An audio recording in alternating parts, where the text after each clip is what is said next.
औज़ुबिल्लाहिमिनश्शैतानिर्रजीम बिस्मिल्लाहिर्रहमानिर्रहीम।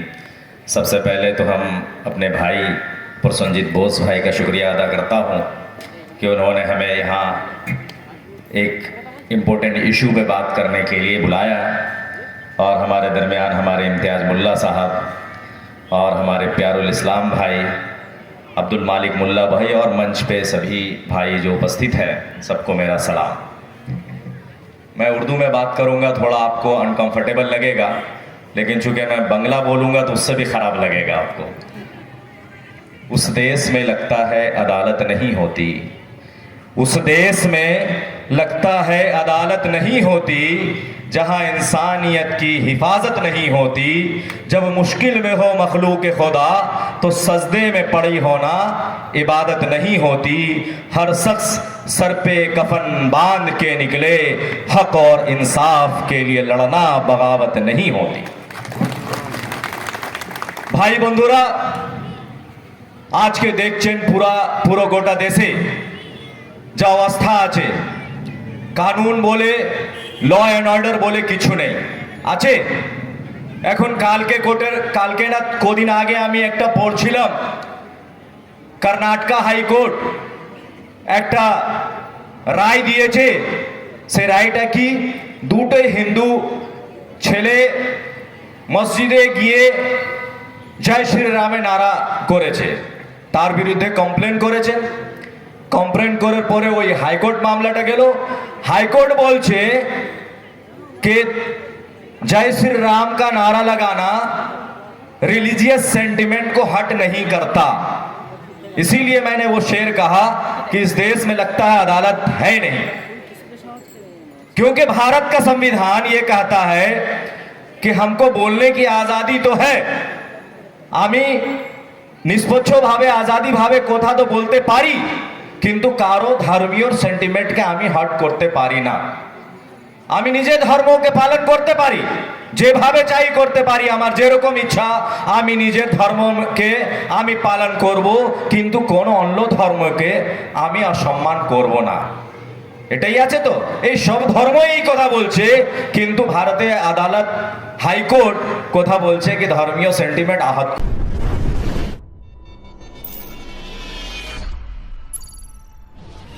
এই বাংলায় হচ্ছেটা কি? দফায় দফায় উত্তপ্ত এই বাংলায় হচ্ছেটা কি? চোখে চোখ রেখে কথা হবে। আসিফ টিভি বাংলার পর্দায় সরাসরি প্রশ্নের মুখোমুখি করছে না। আমি মূল বিষয় দিকে আসছি कि আজকে যে ওয়াকফ নিয়ে একটা বিল 8 আগস্ট পার্লামেন্টে পেশ করা হয়েছিল, সে ওয়াকফ বিল আইন বিরোধী বিল আছে।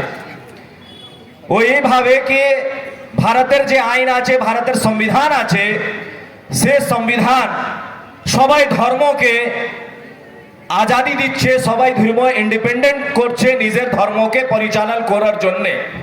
उसके धर्म के ऊपर चलने के लिए, उस धर्म के संस्था को, उस धर्म के इंस्टीट्यूशन को चलाने के लिए, धर्म की बात करने के लिए, धर्म का प्रचार प्रसार करने के लिए ये भारत का संविधान सबको, सब धर्मों को अधिकार देता है ना। हमें नमाज पढ़ने की इजाजत है, हमारे हिंदू भाई को पूजा करने की इजाजत है, हमें क्रिश्चियन भाई को उनके धर्म के मुताबिक प्रे करने का इजाजत है। सब धर्म को अपने अपने धर्म के तहत उसको चलने का अधिकार है, और उस धर्म के संस्थान को, यानी अगर मस्जिद है तो उसका मुसलमान परिचालन करेगा, अगर मदरसा है तो उसका परिचालन मुसलमान करेगा, और अगर मंदिर और मठ है तो उसका हिंदू करेंगे। इसी तरह से क्रिश्चियन कम्युनिटी के लोग हैं तो उसका परिचालन क्रिश्चियन करेंगे।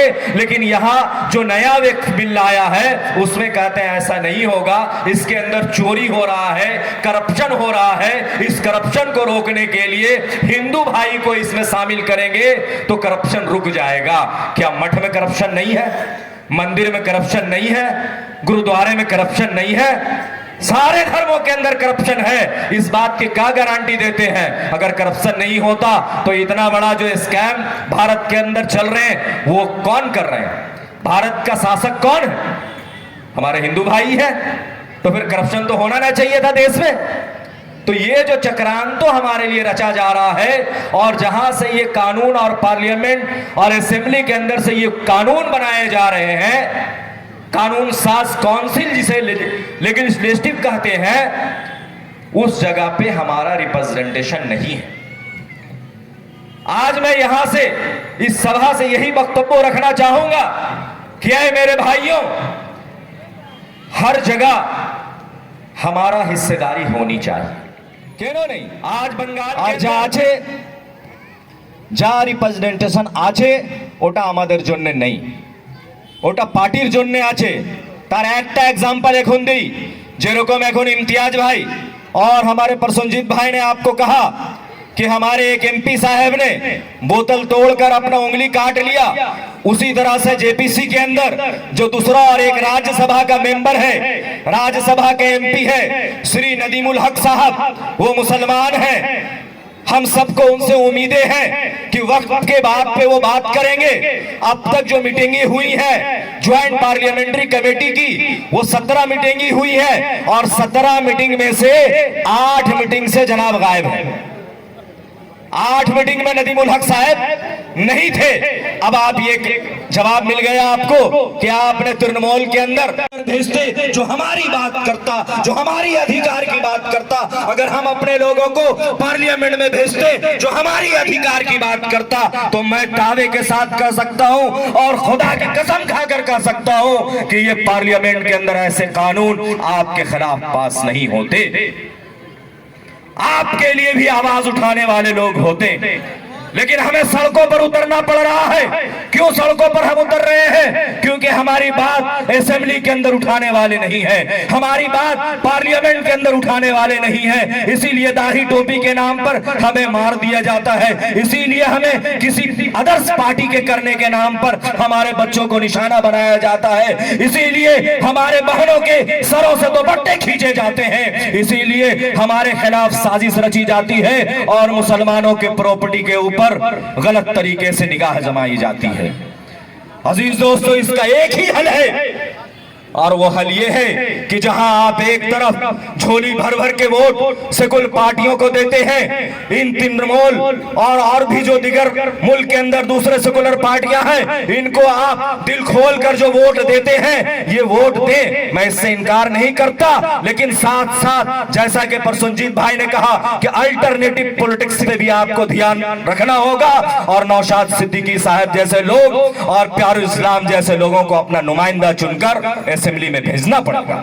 तब आपके समस्या का समाधान होगा, तब आपको ओबीसी के तहत सही ढंग से आपको नौकरी मिलेगी, तब आपके बच्चियों की हिफाजत होगी, तब आपको मदरसा का अधिकार मिलेगा।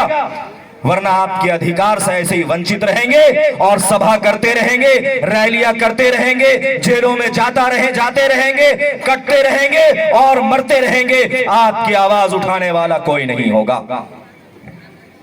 तो अज़ीज़ाने मिल्लत, मैं इसी बात की तरफ ज्यादा जोर दूंगा, और ये बात मैं डंके के चोट पर पूरे मुल्क में और हमारे जो बड़े हैं उन तक ये बात मैं पहुंचा रहा हूं कि अब बहुत हो गया, अब बहुत हो गया सेकुलरिज्म का ढोंग रचने का काम। अब हम सीधा सीधी फाइट करेंगे, डायरेक्ट फाइट करेंगे, और अपना अधिकार लेकर हम अपने नुमाइंदे को चुनकर असेंबली और पार्लियामेंट के अंदर भेजेंगे। मैं यहाँ के लोगों से ये आवाज लगाना चाहता हूँ, मेरा इशू दूसरा था, मेरा अलग मुद्दा था, लेकिन मैं पॉलिटिकल बात करने के लिए इसलिए आमादा हुआ हूं कि यही एक हल है, और ये खालिस इस्लाम है, दीन है। मैं आपको बताना चाह रहा हूं। बहुत सारे लोग कहते हैं मैं पॉलिटिक्स नहीं करता, मैं सियासत नहीं करता, हम धार्मिक आदमी हैं। अगर आप धार्मिक आदमी हैं तो मैं तो कहूंगा फिर आप धार्मिक नहीं है, इसलिए कि सियासत धर्म से ही शुरू होता है। ये जब जेल में थे तो एक साहब कह रहे थे, बंगाल के एक साबिक एमपी थे, एक्स एमपी थे, वो कह रहे थे धर्मियों लोग के पॉलिटिक्स करते होवे ना, যদি ধর্মীয় লোক না থাকতো তা আজকে ভারত দেশ স্বাধীন হতো না আর আমাদের ইংরেজের গোলাম থাকতাম। আমি পরিষ্কার কথা বলে দিচ্ছি আজকে আপনাকে। আজিজানে মিল্লাত, আপনারা ভাবুন, চিন্তা করুন कि আপনি কোথায় বেঁধে আছেন। যে এখানে তৃণমূল সমর্থক লোকরা আছে তাদেরকে আমি বলবো কি নিজের স্বার্থের জন্য, নিজের লাভের জন্য কোনো কাজ করেন না দাদা, না হলে আপনাকেও মরতে হবে, আমিও মরবো, সবাই মরবে। যখন কবরে যাবেন তখন আল্লাহকে জবাব দিতে হবে, আপনাকে জবাব দিতে হবে। এই জন্য মানুষের জন্য কাজ করুন। অনেক আমার সম্পর্ক অনেক লোকের সঙ্গে আছে, তৃণমূলের এমএলএর সঙ্গে আছে, এমপির সঙ্গে আছে, অনেক এরকম মুসলিম এমএলএ এমপি আছে যে বলে আমাকে কি উমার ভাই এই পার্টি ওই পার্টির সমর্থন কেন করছেন, কেন ডাইরেক্টলি খুলে আসছেন না আপনাদের মতন লোক? আমরা তো হাত বেঁধে আছে, যখন আপনারা স্ট্রং হয়ে যাবেন তখন আমরাও খুলে চলে আসব। যখন পার্লামেন্টারি ইলেকশন ছিল তখন ভোট ফর ইন্ডিয়ার জন্য আমি ক্যাম্পেইন করছিলাম। একটা কাউন্সিলর কাছে আমি গিয়েছি, আমি বললাম ভাই আপনার এলাকাতে আমি প্রোগ্রাম করতে এসেছি, আপনি একটু সাপোর্ট করবেন আমাকে। সে তৃণমূল কংগ্রেসের মুসলিম ছেলে আমাকে বলছেন, উমর ভাই আমরা তো এখন ছেড়ে বের হতে পারছি না, কিন্তু আপনার তো এখন আজাদ আছেন, আপনি কোনো ভোট ফর ইন্ডিয়া করছেন? একদম আমি কসম খেয়ে বলছি, আল্লাহর কসম খেয়ে বলছি, ডাইরেক্ট কথা বলছে কি আপনারা নওশাদ সিদ্দিকীকে সাপোর্ট করছেন না কেন? তৃণমূল ছেড়ে আমি একদম বুক ফুঁকে এই কথা বলছি, কাউন্সিলর, সিটিং কাউন্সিলর। এই কথাটা সবাই ভাবছে, কিন্তু আমরা ভাবতে পারছি না কি কোথায় যাচ্ছে বাংলার মানুষ। সাচার কমিটির রিপোর্ট, রঙ্গানাথ মিশ্রার কমিটির রিপোর্ট, এইসব রিপোর্টটা দেখে আপনারা পড়ুন, বুঝুন কি আমাকে কে কোথায় নিয়ে চলে যাচ্ছে। এইসব ইয়াং ছেলেরা এখানে বসে আছে, সবাই হাতে মোবাইল আছে, গুগল বাবা আছে, গুগল বাবা থেকে জিজ্ঞেস করুন আমাদের বাংলার পজিশনটা কি আছে, কত পিছিয়ে আছি আমরা, কে পিছিয়ে রেখেছে? এই শাসক দলগুলো আমাদেরকে পিছিয়ে রেখেছে। আপনাদের আওয়াজ যখন তুলতে হবে, আপনার যদি অধিকার চায়, আপনি যদি চায় कि আমি বেঁচে থাকবো, আপনি যদি চায় कि আপনার সন্তান যে आने वाला जनरेशन है, আপনার फ्यूचर जो है वो अगर बचा हुआ रहे, आपकी नस्लें अगर बची हुई रहे, आप अगर चाहते हैं कि हम सर उठाकर इस देश में जिए, तो आपको अपना नुमाइंदा चुन करके असेंबली और पार्लियामेंट के अंदर भेजना होगा। एक बात आपको मैं बता दूं, 2006 का वाकया है, जब आसाम के अंदर उस टाइम में कांग्रेस की हुकूमत थी और हजरत असद मदनी रहमतुल्लाह अलैह वो आसाम पहुंचे, और आसाम पहुंचने के बाद जो वहां जमीयत उलमा हिंद के जिम्मेदार थे उनको बुलाया और कहा कि तुम अगर बचना चाहते हो तो अपनी पॉलिटिकल पार्टी बना लो, अगर सर उठा के जीना चाहते हो तो अपना पॉलिटिकल पार्टी बना लो। वहां मंच जमीयत का था, कोई पॉलिटिकल मंच नहीं था, लेकिन एयरपोर्ट पर उतरते के साथ उन्होंने यही जुमला कहा।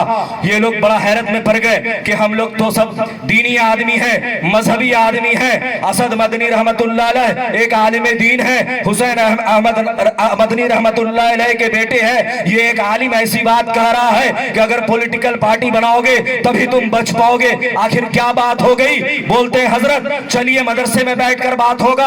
हजरत कहते हैं कि नहीं, गाड़ी में ही बात करता चलूं।